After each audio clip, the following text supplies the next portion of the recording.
जय हिंद दोस्तों। आज है 11 अगस्त और आज हम लोग चर्चा करने वाले हैं जैव ईंधन दिवस काउकाज 2020। ये एक युद्ध सैन्याभ्यास है जिसको रूस के द्वारा इसका आयोजन किया जा रहा है। साथ में फ्लिपकार्ट और ओडीओपी, जो ओडीओपी है वन डिस्ट्रिक्ट वन प्रोडक्ट, ये उत्तर प्रदेश सरकार का ही एक प्रोग्राम है, तो इसीलिए ये आपका आगामी परीक्षाओं के लिए महत्वपूर्ण हो जाता है। तो सबसे पहला आपका आता है विश्व जैव ईंधन दिवस। तो इससे पहले समझते हैं कि ये जैव ईंधन होता क्या है, क्योंकि समझना बहुत ज़रूरी है। जैव ईंधन, यहाँ से क्वेश्चन भी आ चुका है कि जैव ईंधन किस किस से मिलकर बनता है, इसके टाइप क्या है, तो इस तरीके से क्वेश्चन आए हुए हैं।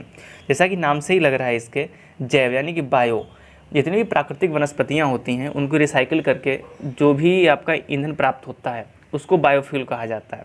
जैसे कि आप फिगर से समझ सकते हो, ये प्राकृतिक वनस्पति है, यानी कि सूर्य का प्रकाश किसी भी पेड़ पौधे पर पड़ेगा तो वहाँ से क्या होगा, उसका भोजन बनेगा। और उसको काट करके या मान लीजिए उसके पत्ते सड़ गल करके नीचे गिर जाएं तो क्या होगा, वो कई सालों तक पड़े रहेंगे, या फिर उसको किसी प्रयोगशाला में उसको प्रसंस्कृत किया जाएगा, उसको रिसाइकिल किया जाएगा और वहीं से ईंधन निकाल लिया जाएगा। और उस ईंधन को कई जगह प्रयोग किया जाता है, चाहे वो वाहन चलाने के लिए हो या फिर किसी इंजन को या कारखानों में उसको प्रयोग कर सकते हैं। ये आपका जो ईंधन होता है, बायोफ्यूल होता है, वो 4 प्रकार का होता है। पहले आपका होता है बायो एथेनॉल, दूसरा होता है आपका बायो इथेनॉल, तीसरा आपका होता है बायोडीजल और चौथा आपका बायोगैस, यानी कि यहाँ से गैस फॉर्म में भी जो आपका ईंधन वो निकल के सामने आता है।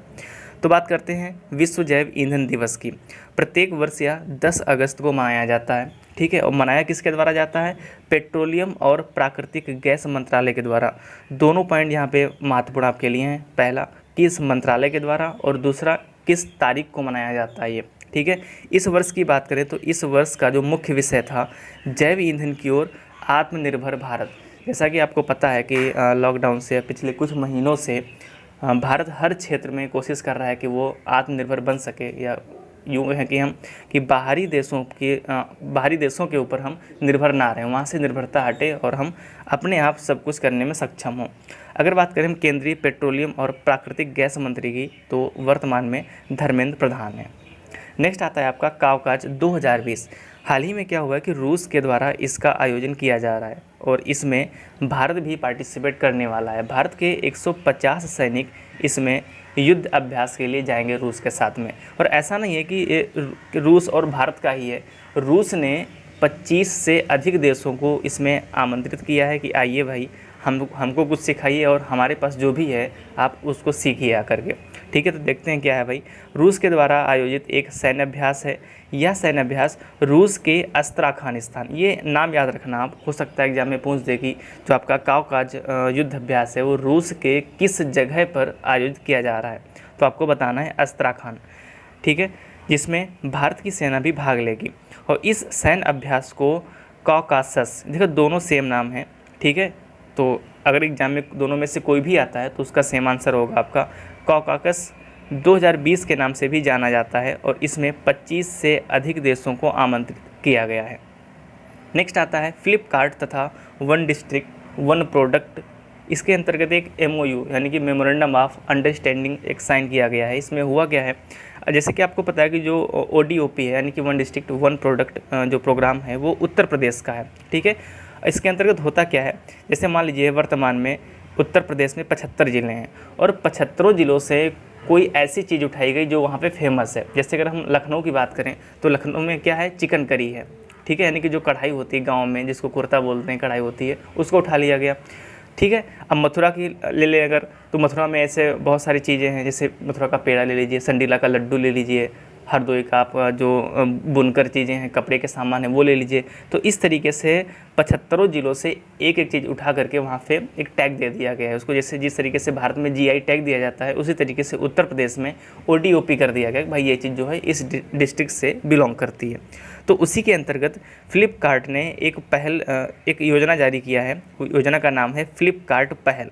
इसके अंतर्गत होगा क्या, कारीगरों, बुनकरों और शिल्पकारों, ठीक है। कारीगर का मतलब जो कोई वस्तु बनाता है, बुनकर मतलब जो कपड़े बुनता है, शिल्पकार जो मूर्तियां बनाता है, इनके जो प्रोग्राम है यानी कि इनका जो कारोबार है उसको ऑनलाइन कैसे बढ़ाया जाए, वो सब फ्लिपकार्ट पहल के अंतर्गत बताया जाएगा, ठीक है। अब यहाँ से क्वेश्चन किस तरीके से बन सकता है, यहाँ से क्वेश्चन बनेगा कि फ्लिपकार्ट पहल के अंतर्गत किन किन को लाभ मिलेगा। अब देखिए 3 लोग तो यहाँ पे हैं और चौथा कोई भी वहाँ पे ऑप्शन में रख सकता है, जो आपका आंसर वहीं पे हो जाएगा। या इस तरीके से पूछ सकता है कि कौन कौन से नहीं लेंगे या लेंगे, किसी भी तरीके से पूछ सकता है। और फ्लिपकार्ट पहल योजना किसके अंतर्गत लाई गई है? ODOP के अंतर्गत। ठीक है, ODOP क्या है? जैसा कि मैंने आपको बताया कि 1 डिस्ट्रिक्ट 1 प्रोडक्ट योजना। तो वही सब कुछ यहाँ पर लिखा हुआ है, देखते हैं एक बार। भारत के घरेलू ई-कॉमर्स मार्केट प्लेस फ्लिपकार्ट ने उत्तर प्रदेश के 1 डिस्ट्रिक्ट 1 प्रोडक्ट योजना के साथ एक समझौता ज्ञापन पर हस्ताक्षर किए। ठीक है, इस समझौते के अंतर्गत फ्लिपकार्ट की योजना फ्लिपकार्ट पहल के अंतर्गत कारीगरों, बुनकरों तथा शिल्पकारों को अपने व्यापार को ऑनलाइन बढ़ाने में मदद मिलेगी। यहाँ से आपको जो महत्वपूर्ण बिंदु हो आप उसको नोट डाउन कर लीजिए और इनको याद रखना है। नेक्स्ट बहुत ही महत्वपूर्ण पॉइंट है सबमरीन केबल कनेक्टिविटी। सबमरीन का मतलब क्या होता है? पनडुब्बी, यानी कि जो पानी के नीचे चले। ठीक है, पनडुब्बी जैसा कि आपको पता है कि जो नेवी के अंतर्गत आती हैं सभी। केबल कनेक्टिविटी यानी कि एक तरीके से फाइबर बिछाया जा रहा है, और फाइबर किसके लिए होता है? इंटरनेट और मोबाइल कनेक्टिविटी के लिए होता है। ये हो कहाँ पे रहा है, ये बहुत ही महत्वपूर्ण है। प्रधानमंत्री नरेंद्र मोदी के द्वारा अंडमान और निकोबार द्वीप समूह को जोड़ने वाली सबमरीन ऑप्टिकल फाइबर केबल की शुरुआत की गई है। अब देखिए इसका फ़ायदा क्या है। जैसा कि आपको पता है जो अंडमान निकोबार एक द्वीपीय प्रदेश है। ठीक है, जो आपका यूटी है, केंद्र शासित प्रदेश है, द्वीपीय प्रदेश है, वहाँ पे इतना जो कनेक्टिविटी है इंटरनेट की वो अच्छी नहीं है। अब जैसा कि पता है आपको कि जो प्रधानमंत्री नरेंद्र मोदी का सपना है डिजिटल इंडिया, जहाँ पे इंटरनेट और मोबाइल कनेक्टिविटी सही नहीं होगी, वो डिजिटल इंडिया कैसे बन सकता है, वो राज्य या स्टेट या हम कंट्री की बात करें। तो इन्हीं को सब कुछ देखते हुए प्रधानमंत्री के द्वारा क्या किया गया है कि सबमरीन केबल कनेक्टिविटी की शुरुआत की गई है, जिसकी लंबाई 2300 किलोमीटर है। और इसी केबल के अंतर्गत जितने भी द्वीप हैं अंडमान निकोबार, उसको भारत के साथ में जोड़ दिया जाएगा। ठीक है, और इससे मोबाइल इंटरनेट और कनेक्टिविटी बहुत ही सस्ते दामों में उपलब्ध कराई जाएगी, जिससे क्या होगा, एक तो ऑनलाइन शिक्षा का जो आप NEP देख रहे हो, न्यू एजुकेशन पॉलिसी, उसके अंतर्गत ऑनलाइन शिक्षा को बहुत महत्व दिया गया है। और कहीं ना कहीं इसीलिए ये काम शुरू किया कि क्योंकि भारत के हर कोने में आपकी कनेक्टिविटी पहुंचाना है। और इस योजना का जो मुख्य उद्देश्य है डिजिटल इंडिया को बढ़ावा देना।